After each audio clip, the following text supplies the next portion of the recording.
Välkomna till Örebro och till familjen Tolanders garage och inte minst till Hasses fantastiska Volvo som inte är bara Hasses utan man kan ju ändå säga att det är er tillsammans va? Oavsett var ägarpapperna ligger nu. Ja, då undrar ni, vad är det här då? Jo, det är en alldeles fantastisk Volvo som är någonting av en svensk bilhistorisk ikon. Och nu ska ni få höra. Det här är spännande. Ja, hörni biltokar. Ni ser ju själva. Volvo va? Trimmad Volvo. Lite grann. Vi ska återkomma till det här fantastiska motorrummet lite senare. Men jag tänkte det här kräver ju en presentation. Först och främst. Det här är ju inte din bil längre va? Men det har varit det ganska många år. Vad heter du och var kommer du ifrån? Jag heter Hans Persson och kommer ifrån södra Stockholm, Hagsätra. Ja, samma som jag. Rätt sida Slussen. Absolut. Ja. Men du, när skaffade du den här bilen? Jag skaffade den här bilen tidigt augusti 97. Mm. Och då hoppar vi över till Mats Tolander. Alltså därför att den här hade ju en historia kan man säga. Det här är väl en av de första Volvo V8 eller så. För att göra en lång historia väldigt kort. Nej, gör inte det. Okej. Nej, men då kör vi. Ja. Jag hade hållit på och byggt bilar ända sedan 80-90-talet och det är väl många som känner till det genom alla tidningar och sånt där man har varit med i. Men då var tanken den att jag skulle vilja ha en bil som jag kunde åka med rent, till jobbet fram och tillbaks och nyttja så här. Och då vill man ju liksom naturligtvis som motormänniska så här så vill man ju ha V8. Mm. Och då köpte jag den här bilen och den var 2 år gammal var den när jag köpte den. Det var en 945 då, en 91. Och sen tänkte jag så här, jag har ju stoppat i ett antal V8 i 240 och sånt under årens lopp. Så att, då tänkte jag, vad fan det blir väl en smal sak. Så att vi stoppar en V8 i den här. Det är bara det att när man kommer efter 75 i årsmodell så ökar komplexiteten i kvadrat. Och det här, varför då vill jag då fråga? Ja men det är ju så här att då har ju då vårat reglement i Sverige sagt att bilarna ska vara avgasreglerade. Mm. Och då finns det så att första liksom efter 75 då var det väl hyfsat till 77 och så här. Men när du kommer in på 90-talet då börjar man införa någonting som heter A10 avgasregulation. Det innebär att bilen var ju tvungen att ha en viss avgasrening för att kunna besiktas. Och då när du gör som så att du lyfter ur konstellationen som fordonstillverkaren har gjort och ska stoppa in V8, då måste den konstellationen vara likadan. Och hur bär du åt då om du tar en V8 från en Camaro och stoppar i en Volvo? Och där är ju generalagenten i Sverige som då var Klintberg Way som då skulle intyga att den här motorn som jag stoppar i bilen då var likadan så som Volvo hade gjort sin motor. Just. Och vi åkte upp till Klintberg Way och det var en jäkla historia där. Det slutade med att bilen var helt trasig. Jag stod där nere, det är ju preskriberat idag men då var det ju en stor besvikelse. Vi åkte dit upp, vi skulle gå på Stockholm, jag och min fru. Och sen så ville jag lämna nyckeln då till den personen som skulle köra in den i verkstadshallen. Och han körde in den där och sen så satt vi på ett kontor där uppe och sen så kommer det upp en liten stressad människa där och då tänkte jag, vad fan är det nu? Nej, ni får följa med ner. Då har han kört in i fordonshallen bland lyftarna och sen den var ju jättelåg så här. Och sen precis där porten är där när man ska köra in, det sitter ett vinkeljärn och så fjädrar bilen till. Och sen högg det i framvagnsbalken. Så framvagnsbalken la sig bakåt och tryckte upp rakt upp i vevaxeln och alltihopa. Nej men vad fan. Och då var hela tanken med resan dit, det var ju det att vi skulle få en avgascertifiering på motorn då, för att den skulle kunna gå och besiktas här. Ja. Det slutade med att vi fick göra ordning framvagnsbalk, vi stod där hela dagen och alltihopa. Och då tänkte jag håller mig lugn, för då är det ju som så att de ska ändå... Du ville att de skulle skriva på papperna? Ja, så precis. Man vill inte bara gapa där. Då. Nej. Så att det slutade med att, så vart det. Jag fick det här pappret och alltihopa. Jag tänkte, Nu kommer jag som första i Sverige att få igenom det här med mina avgasregler och alltihopa. Kommer man till Svensk Bilprovning, då kommer nästa bakslag. Och då var det som så att motorn som jag hade stoppat i, den hade några kilogrammeter för mycket vridmoment i sig än vad Volvo-motorn hade. Men då är det ju så här i den här historien att det är ju inte motorn i sin egenskap, enbart motorn, den är ju totalt ointressant. Det är konstellationen motor och växellåda ihop. För det är ju som att åka ettan på en cykel. Då har du ettans växel så här, då blir du starkast mot om du har trean i. Så att här fick man då göra en uträkning på vad den var på ettans utväxling. Och då visade det sig att då hade jag helt plötsligt 20% mindre i vrid för att Volvons växellåda var en annan utväxling. Och så tog man då 960 som hade automatlåda med momentomvandlare. Ja, då var det ju ännu högre vrid. Så vi hade egentligen en konstellation i bilen som gjorde att karossen var utsatt för mindre vrid och påfrestningar än vad Volvos egna var. Men ändå kunde jag inte besikta. Men hur kom du fram till det här? För jag antar att det här med när du räknade på vrid och så i Volvo-maskinen, det var liksom efter det att du hade varit in och de hade sagt nej, det här går inte. Ja. Och då var det ju så här, vi började ju titta på det här för att liksom det kändes ju lite konstigt så här. Och sen så när vi beräknade, då ska vi dra in nästa historia i det här. Och då är det så att det går ju åt jättemycket duktiga människor i Sverige för att man ska lyckas med allting. Och då var det som så att vi har ju våran kära Sture Thorngren att tacka för allt som vi håller på idag. För det är han och ett gäng andra gubbar som har då startat SFRO, Svenska Fordonsbyggares Riksorganisation. Och de vart inblandade i det här och hjälpte mig då med en uträkning på det här. Och där Sture då var inblandad i det här och det skrevs i tidningen Wheels om det här. Och det var väl lite spetsiga ordalag i någon artikel där i Wheels som gjorde att Bilprovningen tyckte väl att Sture inte var den trevligaste människan just då. Så att, ja, så var det. Men då visade det sig så att jag fick ett intyg från SFRO. Där jag åker upp till Svensk Bilprovning, till tekniska avdelningen och visar det här. Nu har jag det här intyget på att motorn är precis likadan som den har sett i Camaron. Här har jag ett intyg på att karossen är utsatt för mindre vrid. Nej, då säger han bara, nej men det där gäller inte. Jag måste ha ett intyg från Volvo, sa då den som var tekniska chefen. Ja, men det vet ju du också, så jag, att få ett intyg från Volvo på en V8 i en 940, liksom, det är ju inte ens rimligt möjligt. Nej, och då vart ju han lite så här kort. Då sa han bara det att ska den här bilen överhuvudtaget gå igenom Svensk Bilprovning, då måste du ha ett intyg från Volvo.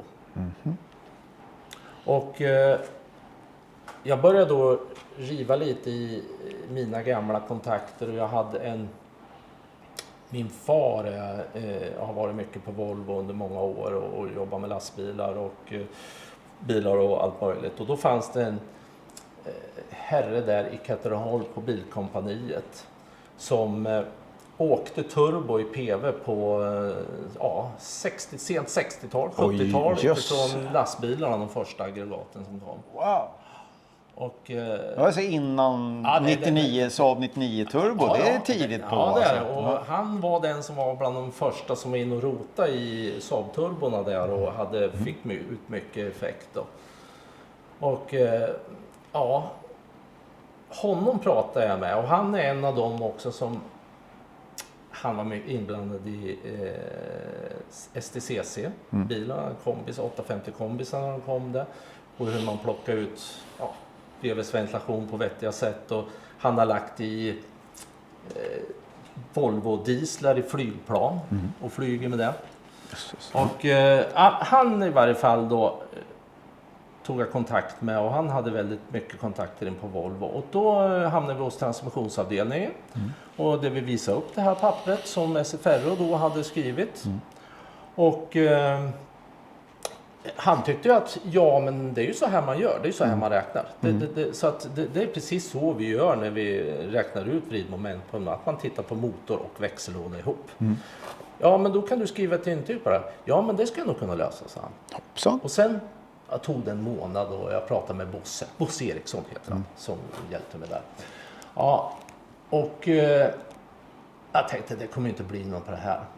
Sen då pappas gamla jobbarkompis Bosse Eriksson där. Då kommer det ett fax. Nu är intyget klart. Sug i det, stod det på faxet. Så då stod det att Volvo 945 EGV 436 får ha så här mycket vrid i den med förbehåll att den har 295 på ettans utväxling. Och det åkte jag upp och visa för tekniska avdelningen där. Och då den gick igenom sen.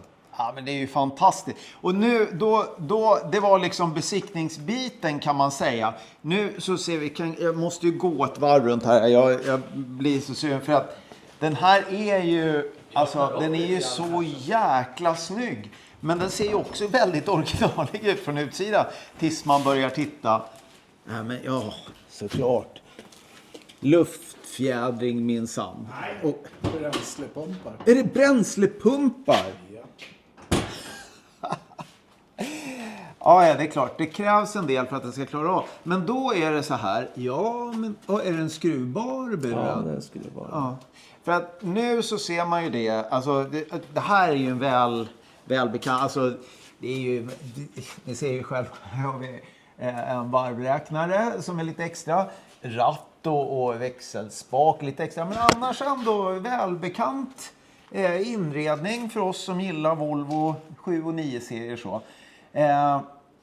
Jag vet inte, när du, för nu har ju Mats berättat hur den liksom blev besiktigad från början. Ja. Men när du köpte den 97 då, 94. då såg den ju inte ut så här riktigt. Nej, det såg ut som en 945 med V8 i då och var buslåg liksom, riktigt låg. Och Boyd-fälgar på som typ stil med ratten då. Ja, just det. Hade jag.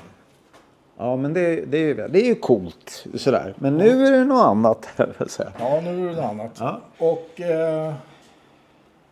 sen första vintern där så hjälpte Mats att sätta i en LT1 i den. Och en CTF-låda 6-växlad. Då var det genast lite roligare bil. För när du köpte den som sagt var, då var det 5-växlad 3-meck eller något sånt där. Ja. Men motorn har vi faktiskt inte pratat om. Var det då en järn 350 TPI eller vad? Ja, det var en TPI-maskin 350. Ja. Ja. Med skruvkompressor på. Den svenska modellen. Jag kommer inte ihåg vad den heter. Autorotor. Ja. Var på. Men sen satte vi en LT1 då och det var en hemskt trevlig bil. En säsong. Sen var det kompressor på den. Och då var det mycket åkande. Det var mycket ute och busa med den och så här. Och så manuellt, alltså sätta, men det var 5-växlat då? 6-växlat. Ja. Ja. Och sen, vi var ju mer och mer riktiga vänner, Mats och jag. Så hemmet vart ju här med bilen att mecka. Jag har lite svårigheter med garagerna hemma så att säga. Här var ju lyft och Mats kunnande och allt det här då. Så någon öl i garaget någon gång satt vi och började spåna. Det skulle vara häftigt med den nya V70 som kom då 01.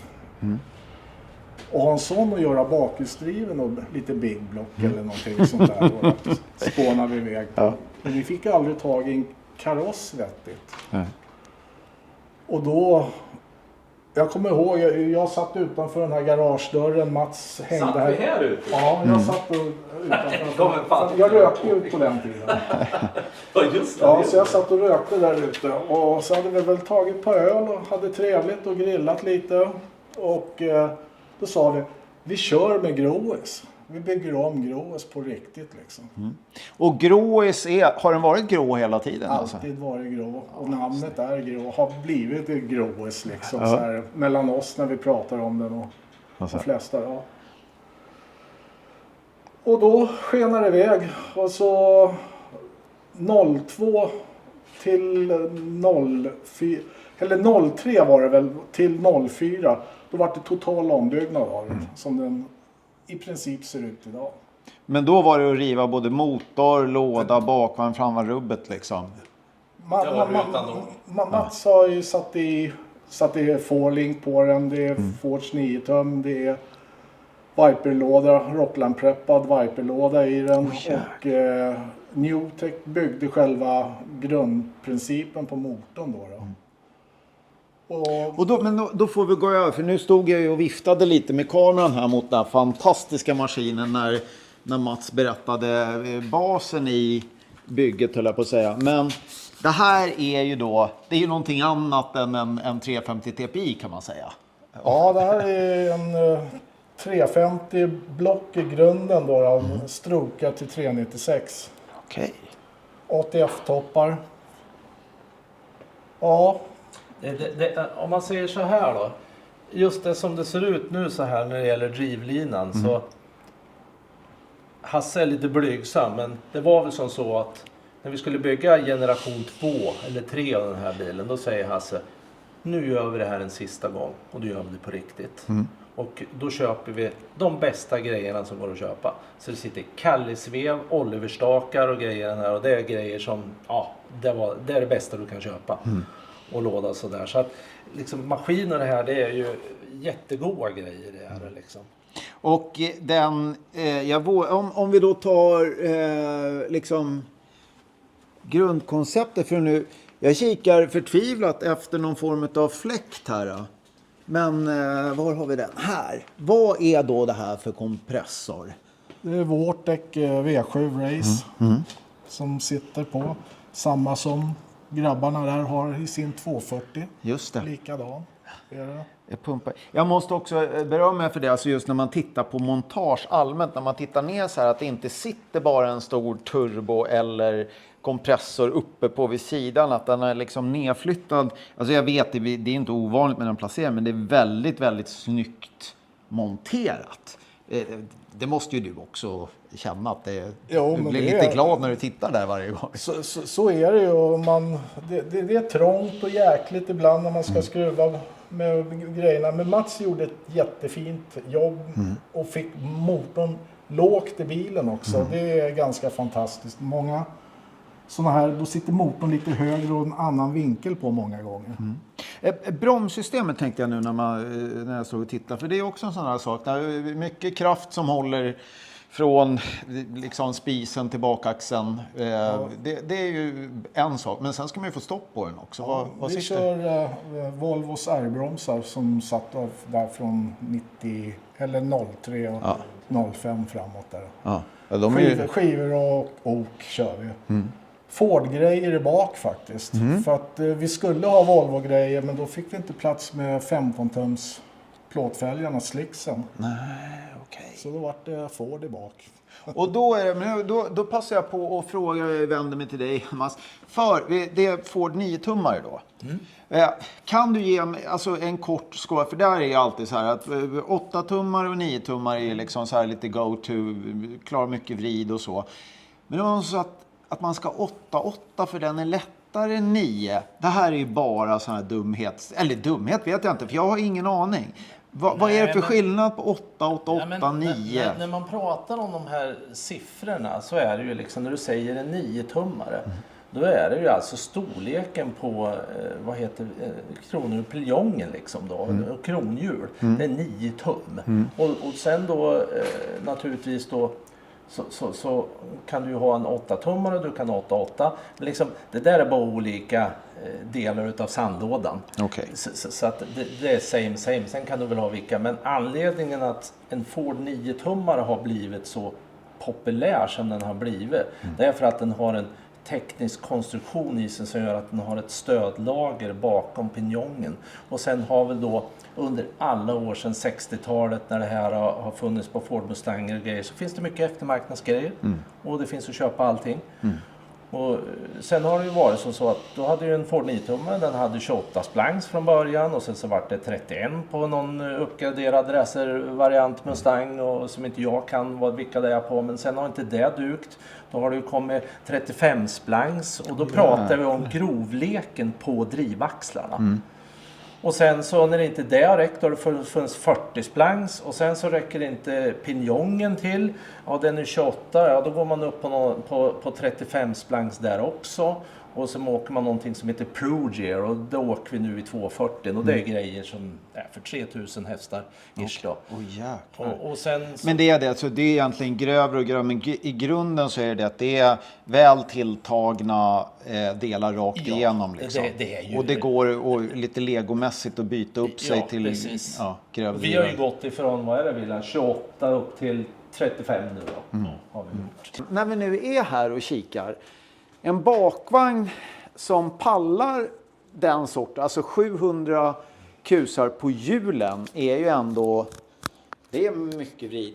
Och då har vi, alltså jag ser det, nu var jag på... Ja, om du kommer här så kan du ju titta här lite grann då. Det här har vi ju då själva 9-tums banjon som man säger, som är själva stålhuset.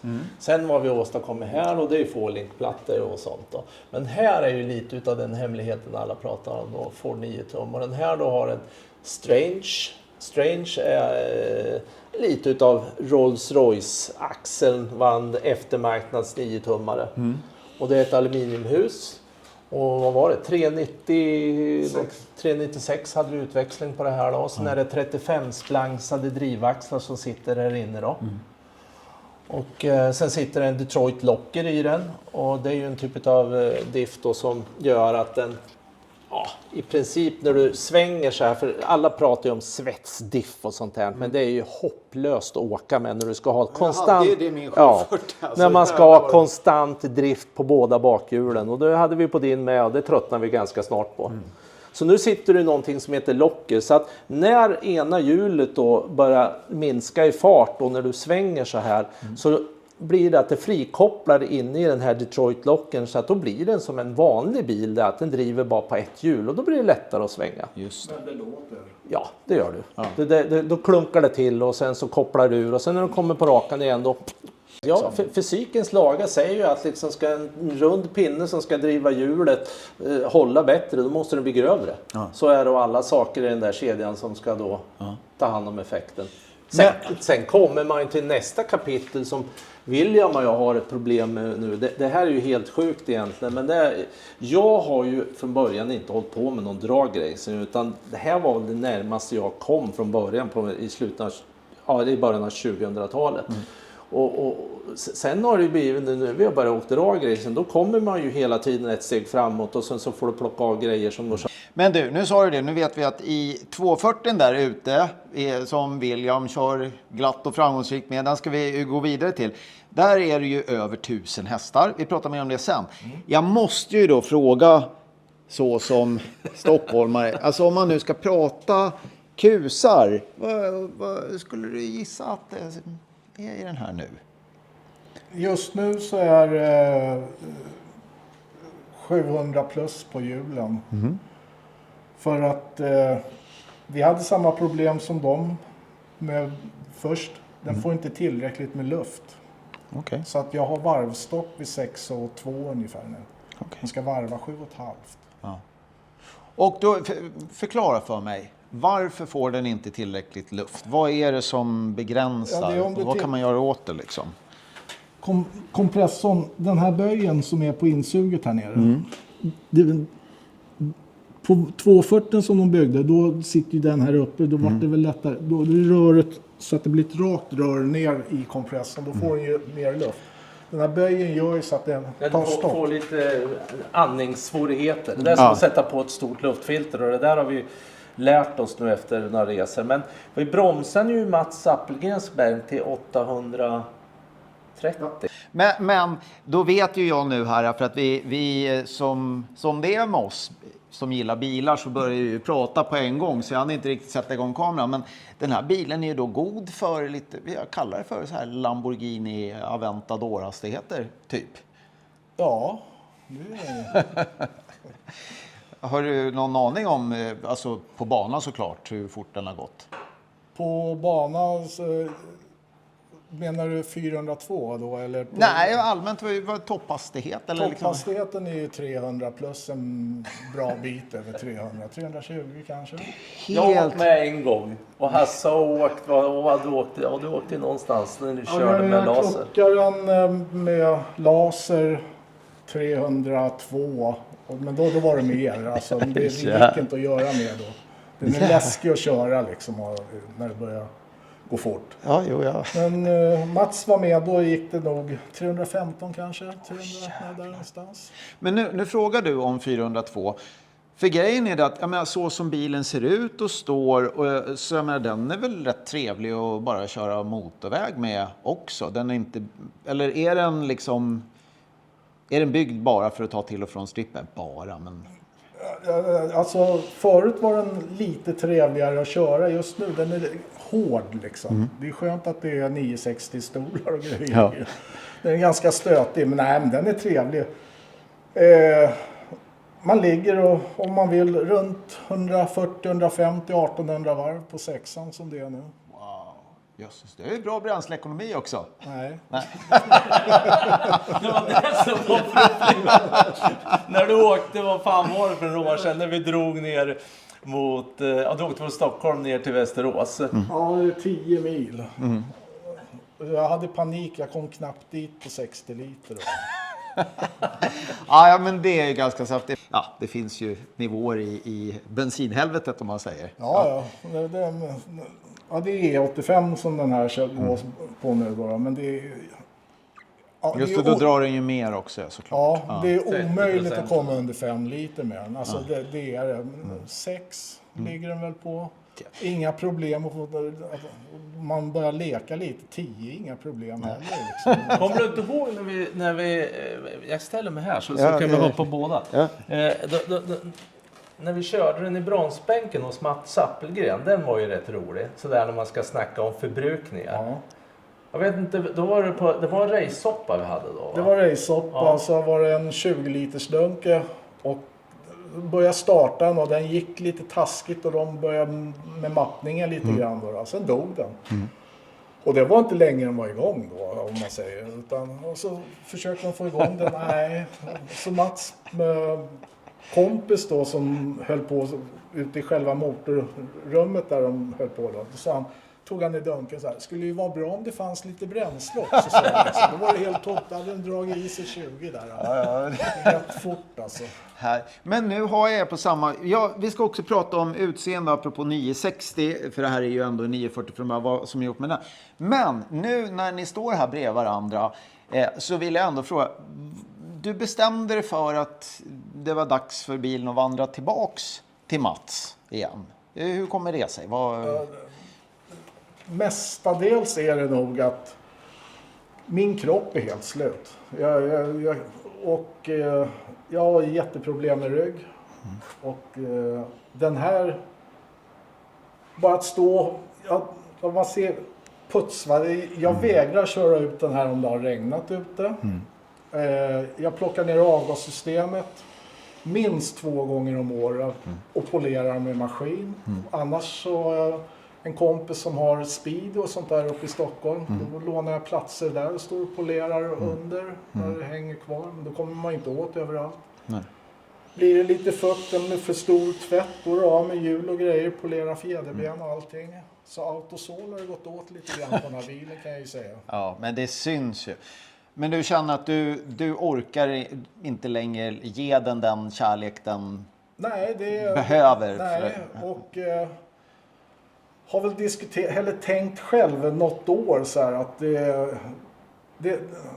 är inte lika roligt längre då. När man... Jag kan hålla på i 20 minuter och sen så, nej det går inte längre till exempel. Och så är jag paj en vecka och såna här grejer. Och då börjar jag diskutera lite. Sen har man ju drömmar om vilka så här. Och man vill ju inte att någon köper bilen och sunkar ner den liksom. För jag har haft den i 28 år och jag har skött den verkligen liksom. Det har jag gjort. Ja, det kan och utvecklat den tillsammans med massa. Men det är inte att du köpte en färdig bil på något sätt. Nej. Det hade aldrig varit möjligt att bygga den här bilen om inte Hasse hade varit inblandad. Så är det. Nej, och sen William, han är ju född typ och så har växt upp med den här bilen när han var här på vintrarna. Ja. Och då hade han också sagt till, ska Hasse sälja bilen någon gång? Sagt till pappa Mats då att fan, då måste vi köpa tillbaka den. Och så började Mats och jag spåna lite och sen kom vi fram till en bra grej och bägge är nöjda. Ja. Men det är ju lite som det är. Ni är 2 pappor till den här bilen. Jo, men lite, så är det. ja. Och sen är det ju så här liksom, sen livets resa sen 97 så Hasse och jag är ju jättegoda vänner idag och liksom vi har gjort enormt mycket roligt med den här bilen. Absolut. Och sen så när jag då jag har ju byggt den i det här garaget här. Den har stått här liksom då under de första åren av 2000-talet. Och William är ju född 97 så du har ju sett den här och du var den första känslan när du fick för V8 vad jag förstår. Ja, för mig så är den här bilen kanske start för mitt bilintresse egentligen. För liksom när jag var liten så höll ju Mats på och byggde den här och sen när jag var lite äldre fick jag åka med till Vallåkra några svängar och vi åkte den här och det var det roligaste som fanns då. Så att det väckte nog mitt bilintresse kan man säga med den här bilen.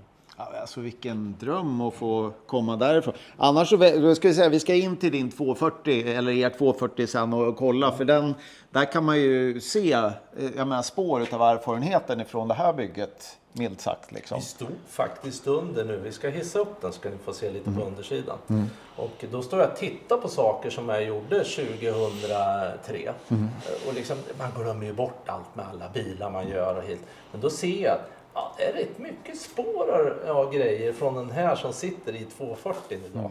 Så att, Men vet ni vad? Nu när du säger hissa upp och du har berättat om hur du har jobbat på AGC, då vill jag verkligen se den under. Men jag tänkte också... jag tycker vi startar den här först nu. Ja, nej men vänta. Först, innan vi startar och går med på mekaniken så vill jag ändå säga just det här med... För när vi nu sa 740 så den ser ju 960 ut numera. Och för vi touchade det och du sa det att då när V70 kom att ni tänkte ska vi göra något på det. Men det blev inte så utan blev det så att ni vände över så det blev 960 istället då? Ja, då var det att vi ville ha, eller jag ville ha 960. Att den skulle ha det stuket och med Mats all kunnighet då var det ju på riktigt. Så A-stolparna, det var ju kapat allting här. Så det är ju 960 grejer för att det ska passa ihop riktigt med flyglarna. Annars sitter ju en plåt över här kortare huv. Det är bara ambulanserna i Sverige som hade den här huven. Det är aluminiumhuv. Så den är hemskt lätt den här huven. Det fick vi tag i. Och så flyglar, inredning. Ja. Men där, det är faktiskt en sån här grundkurssak som jag alltså hur stor skillnad är det på 740 och 940? Alltså för De är ju... om man säger liksom grundburen i mitten från A-stolpe till D-stolpe nu om det är kombi. Är det ungefär samma? De är ju närbesläktade, om inte exakt likadana kan vi nästan säga. Sen är det som Hasse säger att just då valde de väl, för tittar man på en sån här 960 så påminner ju den väldigt mycket om nästan 70an som kom lite grann sen efter då, vid de åren. Ja, men det har du rätt i. Ja. Och det är väl en del av designen som ligger i den där. Och då är det väl just A-stolparna och rutan som skiljer och huven och skärmar och torpeden som är lite skillnad på dem. Men annars är de relativt lika. Då är det bara kosmetik i form av andra sätten och instrumentbräda och såna här grejer. Men det gjorde ni fullt ut i alla fall. Så att nu om man ser den så ser den ut som en 960. Men det står 940 eller 740 i papperna fortfarande? 940. Ja. Men för att nu hålla oss till den här underbara Volvo 9-serie som det nu är.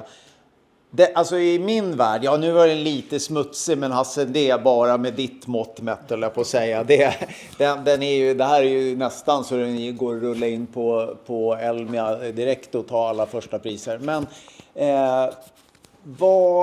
vad tänker ni härnäst? Alltså för den är ju så jäkla fin. Tänker du bygga om nu, Mats? Eller vad händer? Nej, nu är det som så här då att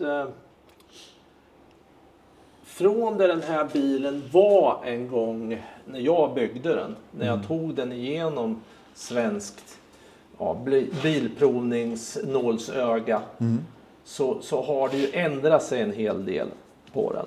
Och vi har ju en annan bakvagn, vi har andra bromsar och så vidare och så vidare. Så att mitt mål med den här nu, det är att ta den igenom nålsögat en gång till, precis som den ser ut. Okej. Och besikta den som ombyggt fordon. Och det är precis samma sak som vi egentligen har gjort med 240 som vi kan återkomma till där inne sen då. Så att den ska in på testa och sen så ska vi köra igenom den här så att Att den är så att den laglig som funkar. den står. Sen kan man väl säga så här, för det kommer ju alla att gnälla om liksom, men det går inte att besikta en bil med så mycket effekt. Nej, det gör man inte. Man besiktar inte med så mycket effekt. Utan då ser man till så att det är mindre effekt i den. Och sen så har man bromspapper på det. Så kommer den att gå igenom några andra nålsögon och sånt där också. Men så besiktas den som ombyggt fordon. Och den möjligheten har vi i Sverige idag tack vare att vi har SFRO och Sture Thorngren som har dragit det tyngsta lasset då tidigt under 70-80-tal. Så att så är min plan med det i varje fall. Men, och då måste jag fråga dig då, det är ju inte direkt farväl ändå eftersom du och Mats är ju nu kompisar och sådär. Men är det inte en liten tagg i hjärtat ändå att släppa den efter? Det är jättetufft att släppa den. Det var väl inte meningen från början. Men nu när den kommer, jag vet, i rätta händer igen. Och framförallt en som vet vad det är för grejer. Och den kommer säkert, eller är helt övertygad, att tas om väl. Så att det känns bra. Det kommer bli kul. Jag kommer vara med Mats och Ville mycket. Så att jag tappar inte helt konceptet om bilen. Liksom. Det kommer jag inte göra. Det var det här med hur den låter då. Ja. Kan man få sig ett lyssningsprov kanske? Ska du eller jag starta, Hasse? Du är ju den som har ägt den längst, så starta upp den du.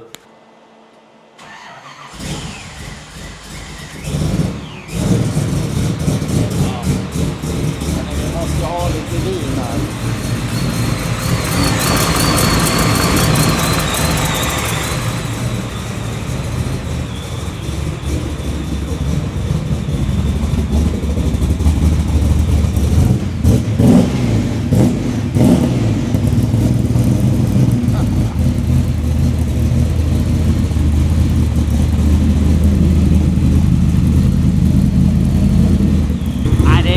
Det låter ju magiskt alltså. Men den är väldigt skönt ljud i. Och jag vill ju inte ha att det lät som en gammal tvåpipig Impala. Nej. Så att det är ju från headerna så går det ihop till 3-tum och 4-tum bakåt. Och då blir det här lite karaktäristiska ljudet. Han låter lite elak. Och sen visst, jag tycker det här kompressorvinet också. Men det är underbart. Ja, jag älskar det.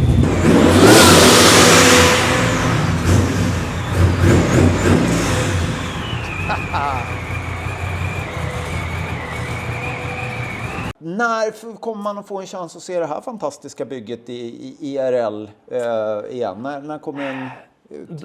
Nu när det har blivit så här, det är känslosamt för Hasse, det är känslosamt för mig. Och sen kommer det här i en liten annan tankeväg då, när jag fick ynnesten att leka ihop med min son då i bilsfären liksom, från att han har spelat fotboll och sådär och varit med mig hela tiden. Men det är liksom, du kommer väl bara på rätt vara att du var intresserad, och då när han har varit med på den här bilen och alltihopa, vi har byggt 240, vi har åkt 7 Streetweek ihop, vad gör vi då? Vi ställer båda de här bilarna bredvid varandra på Custom Motorshow i påsk. Wow! Vilken grej! Far och son.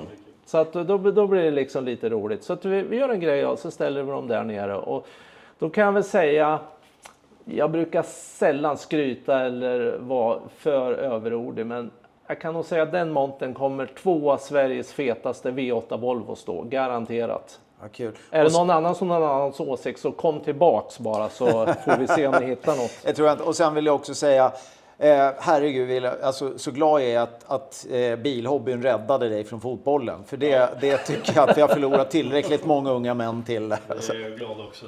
Jag har aldrig haft så kul med det som jag har haft med det här. Så att, det vart att jag hamnade på rätt spår till slut. Ja, vad härligt. Ja, men hörni, då tar vi och snirklar oss över till andra hallen och så ses vi snart. Ja.